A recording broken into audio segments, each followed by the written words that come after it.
Hello everyone. Today let's start with the lecture number 13 from module 2 of the subject Design of RC Structural Elements. So let's start with the today's session, and before that let's have a glance on what all we have covered in the previous session. In the previous session we have solved few numerical examples on ultimate flexural strength of singly reinforced rectangular section beams. So we have calculated the moment of resistance of singly reinforced rectangular section beams. So how to calculate the value of moment of resistance, or the what we can say ultimate flexural strength, as well as given any dimension of the rectangular section we are able to calculate the depth of neutral axis, and we are supposed to identify whether the neutral axis lies in or what we can say is whether the rectangular section is a balanced section, under reinforced section, or over reinforced section. We have calculated, and based upon that, dependingly using annexure G of IS 456, we have the equation to calculate moment of resistance of rectangular section, and we have calculated the moment of resistance.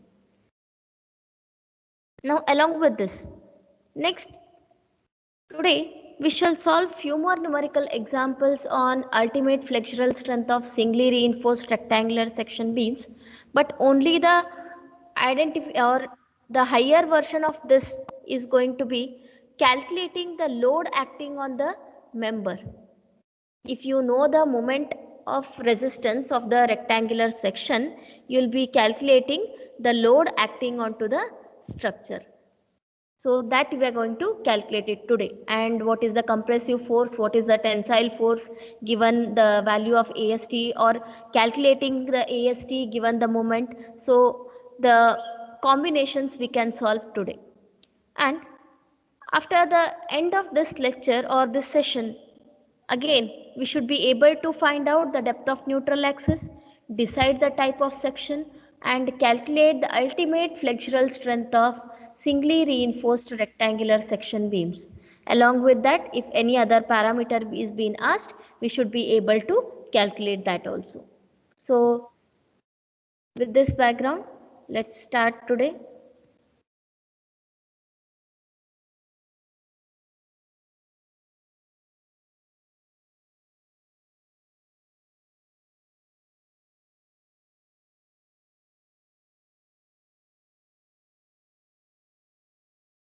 Okay, let's start with the first numerical example for today, that is a RC beam 250 mm breadth and 500 mm effective depth is provided with three numbers of 20 mm diameter bars on the tension side. Assuming M20 grade concrete and Fe415 steel, calculate the following, that is neutral axis depth, that is depth of neutral axis, we need to find out XU value, compressive force C, tensile force T, ultimate moment, safe concentrated load at midspan over an effective span of 6 meter. So these are the things given in the numerical example. So with this, what are the data given? So if I consider the data given,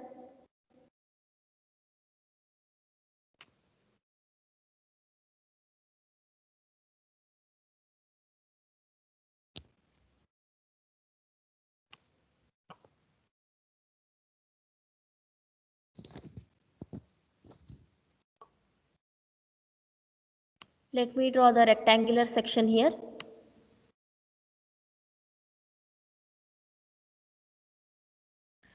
Now if there is a rectangular section, there is a steel or AST at the bottom, and the breadth, that is B value, is 250 mm, and effective depth from the topmost compressive fiber to the bottommost or the center of the reinforcement, it is effective depth. So here 500 mm is the effective depth, and it is provided with three numbers of 20 mm diameter bars on the tension side. The same thing AST is being calculated here. This 3 refers to number of bars, and area of cross section of one bar. So pi by 4 into d square, where d is diameter of the bar. Pi by 4 into 20 square, it will give us the value of AST. So this is nothing but AST, and assuming M20 grade concrete, that is FCK is 20 megapascal or 20 Newton per mm square, and Fe415 steel is being used. So Fy value is 415 megapascal or 415 Newton per mm square.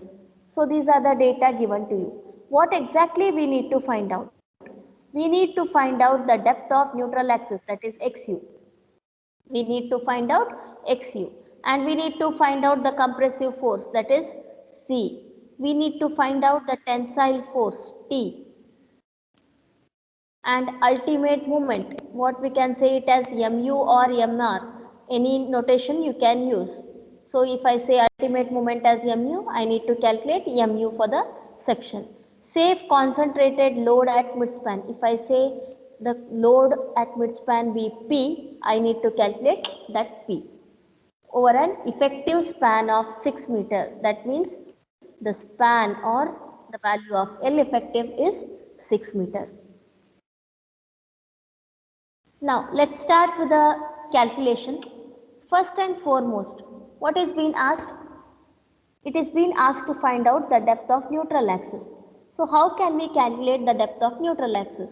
We can calculate the depth of neutral axis using the equation. So let me proceed with. So let me open IS 456. In that annexure G,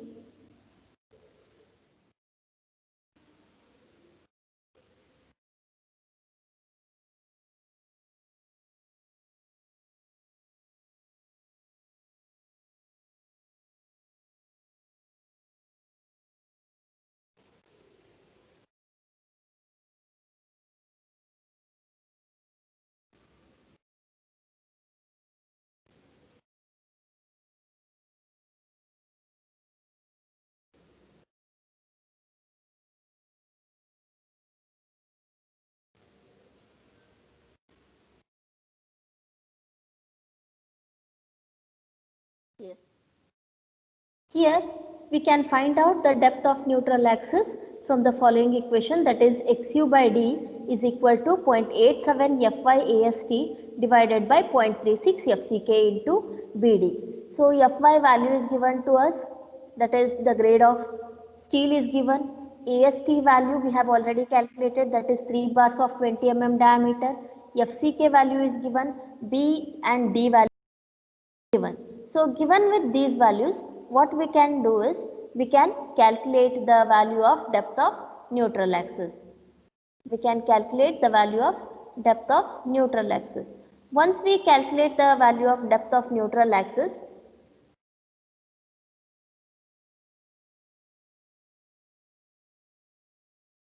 now once we calculate the depth of neutral axis, later here we can consider the value of XU limit by D. That is, in order to check whether the section is balanced one, under reinforced or over reinforced, we need to compare the value of depth of neutral axis with limiting depth of neutral axis. That is, XU has to be compared with XU limit. So if XU has to be compared with XU limit, then already XU is being found out, and XU limit for Fe415 grade steel is 0.48 into D, or what we can say is XU limit by D is equal to 0.48. If XU limit by D is equal to 0.48, then XU limit value turns out to be 240 mm. XU limit value turns out to be 240 mm. So comparing XU and XU limit, XU is less than XU limit, and the section will be considered as under reinforced section. The section will be considered as under reinforced section. So if the section is considered as under reinforced section, next, how to calculate the other parameters which are being asked in the slide? Or depth of neutral axis we have found out. Now next thing is to calculate compressive force and tensile force. So in order to calculate compressive force and tensile force, we have already derived the depth of neutral axis equation by using the ideal equation, that is compressive forces equal to tensile forces. So what is this compressive force? It is 0.36 FCK XU into B. It is the equation which we have derived it while calculating the stress block parameters in the previous sessions. So while calculating the first stress block parameter, we had derived this equation, that is C is equal to 0.36 FCK XU into B. Here 0.36, keep it as it is. FCK or M20 grade concrete, so FCK is 20 megapascal. XU value is already been calculated in the previous step, and B value is nothing but 250 mm. B value is 250 mm. So we need to calculate the value of compressive force. So if we calculate the value of compressive force using this equation, we will be getting the value of compressive force. Next thing is to find out the tensile force. As we know that the compressive force is considered to be equal to tensile force. Later also we will be checking that what is the exact value of that. So now what we will be doing is, we will be calculating the moment of resistance of the section, and we know that the moment of resistance we need to calculate it for under reinforced section, because XU is less than XU limit. If XU is less than XU limit, we need to calculate the moment of resistance for under reinforced section. So if we need to calculate moment of resistance for the under reinforced section, see here, if the value of XU by D is less than limiting value, calculate the moment of resistance by using this expression, that is 0.87 Fy ASTD into 1 minus AST Fy divided by FCK BD. We can use either this equation, or what we can use is, here we can use 0.87 Fy AST into lever arm, that is D minus 0.42 XU. The equation in the code book is being derived using the same equation which we have already discussed in the previous sessions. So let's substitute the values. Fy is 415 megapascal or Newton per mm square. AST is 942.48, D value is 500 mm, and XU value is being used as calculated, and we are getting the value of XU.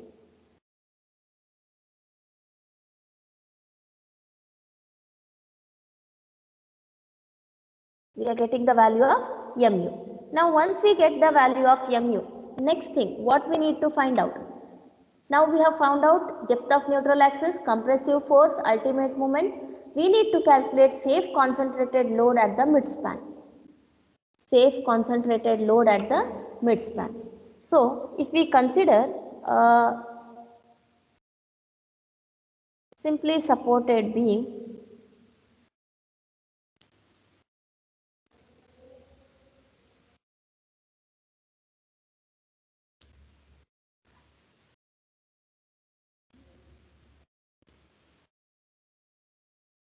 let me consider a simply supported beam, and it is having a central point load acting on it. Let this point load be W, and the span is considered to be 6 meter.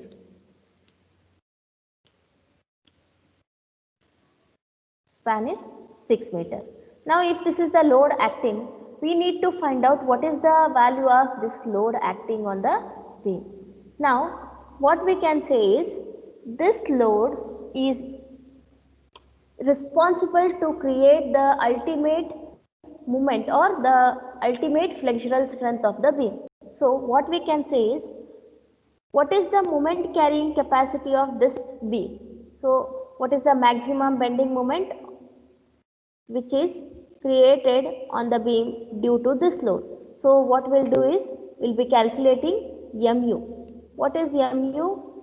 MU is nothing but WU into L divided by 4, that is in general equation, we have in previous semester you might have used PL by 4 or load into span divided by 4.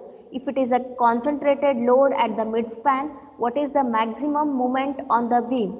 That is W into L divided by 4. So mu we can calculate it using this equation. Mu is equal to Wu into L divided by 4. Do you know the value of mu? Yes, you have already calculated the value of mu, that is ultimate moment carrying capacity of the section. So mu value is known, L is known, that is effective span, and you need to calculate Wu. So if you calculate Wu equating these two values, you will be getting the value of Wu, and this Wu is the factored load. This Wu is the factored load. If there is factored load, how can you convert the factored load into working load?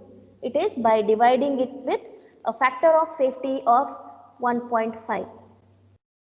With a factor of safety of 1.5. So safe load W is equal to Wu divided by 1.5, and that gives you the safe load or the working load or unfactored load, what we can see. Now, we can also calculate the the tensile force, that is 0.87 Fy into AST. Fy is known, AST is known. So if we calculate that value, we are getting 340.28. So let me compare it with C. Here we are getting 339, there we are getting 340. Almost equal. So compressive force is almost equal to tensile force. This is how we have derived the equations previously. In the previous sessions, we have derived so many equations. C is equal to T using the same equation, and it is being proved here. That is, compressive forces are equal to the tensile forces.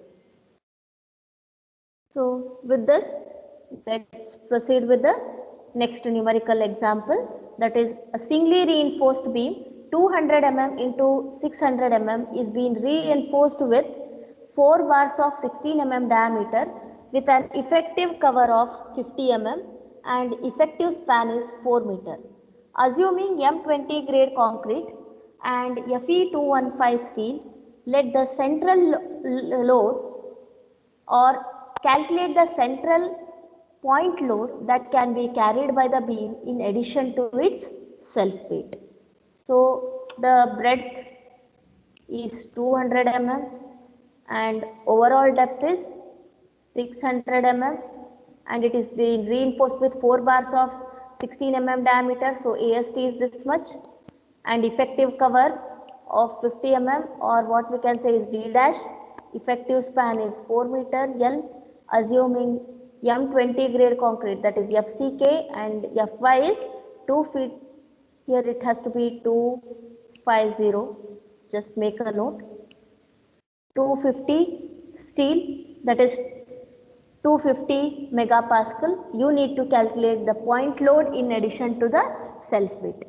Now, as it is, we need to first check whether the section is balanced, under reinforced or over reinforced.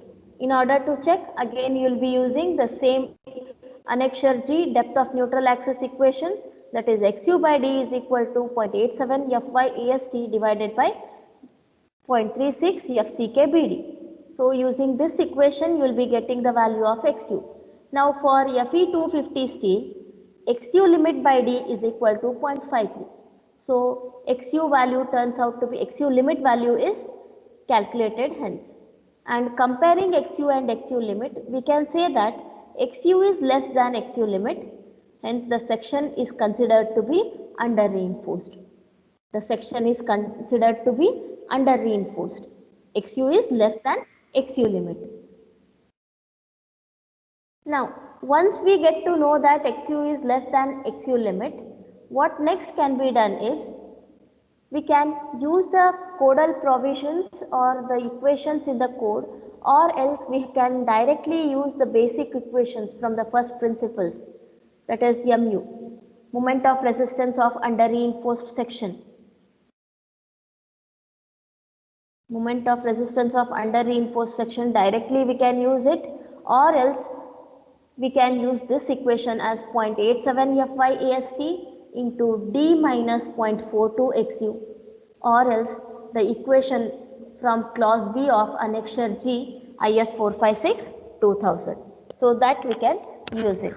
So substituting the value of Fy, that is 250, AST value and effective depth of 550.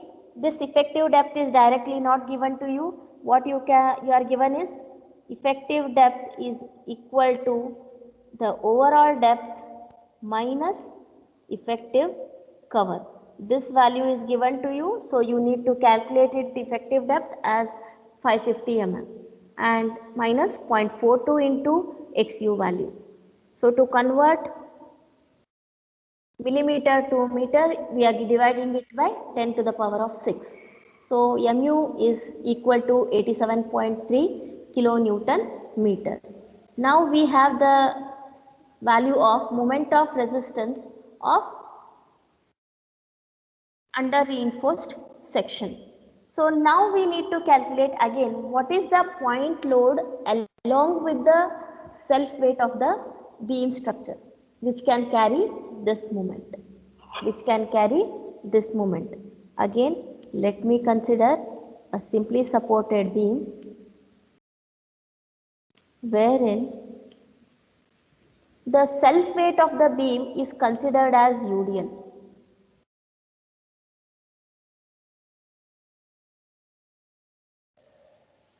The self weight of the beam is considered as UDL.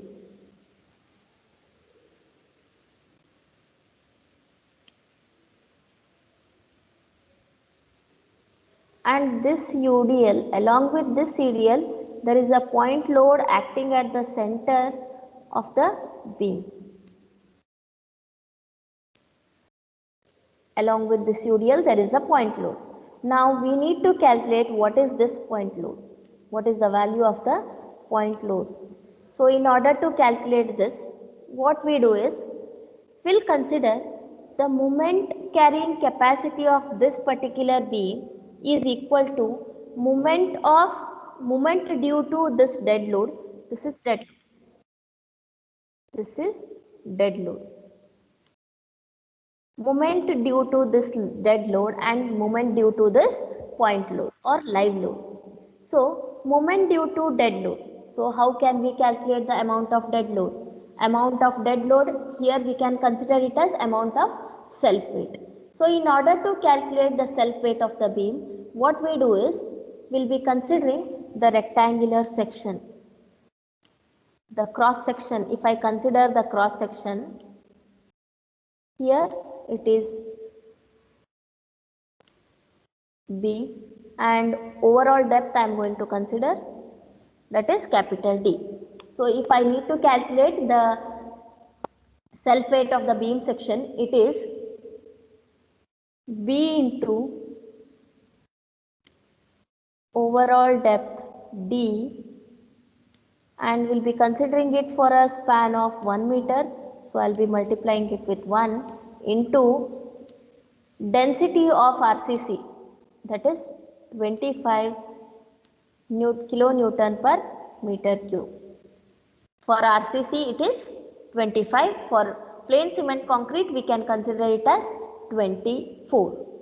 So we can calculate self weight of the beam as B into overall depth into 1 into 25. So now the same thing is being calculated here. 0.2 into 0.6, that is 0.2 is B, 0.6 is overall depth, 1 is, we are considering it for a span of 1 meter, so 1 into 25 is equal to 3 kilonewton per meter.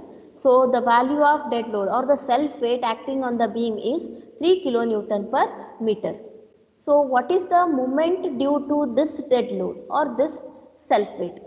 So if there is only self weight acting, we can say that moment, maximum moment, whenever the UDL is acting on the beam is at the mid span and it is equal to, if QD is the dead load, QD into L square divided by 8, that is WL square by 8. You have used this equation many a times. WL square by 8. This equation, using this equation, we can calculate the value of moment carrying capacity of the beam section because of the self weight of the beam. Now, along with this, there is one more load acting on the beam structure, that is point load. So, the total moment carrying capacity of the section is equal to moment carrying capacity of the section because of the UDL and moment carrying capacity of the section because of the live load, that is point load. So, M is equal to the moment due to self weight and moment due to live load. So, what we can say is 58.2, that is MU, the calculated value of flexural strength of beam section. So, this is equal to 6 plus moment due to live load.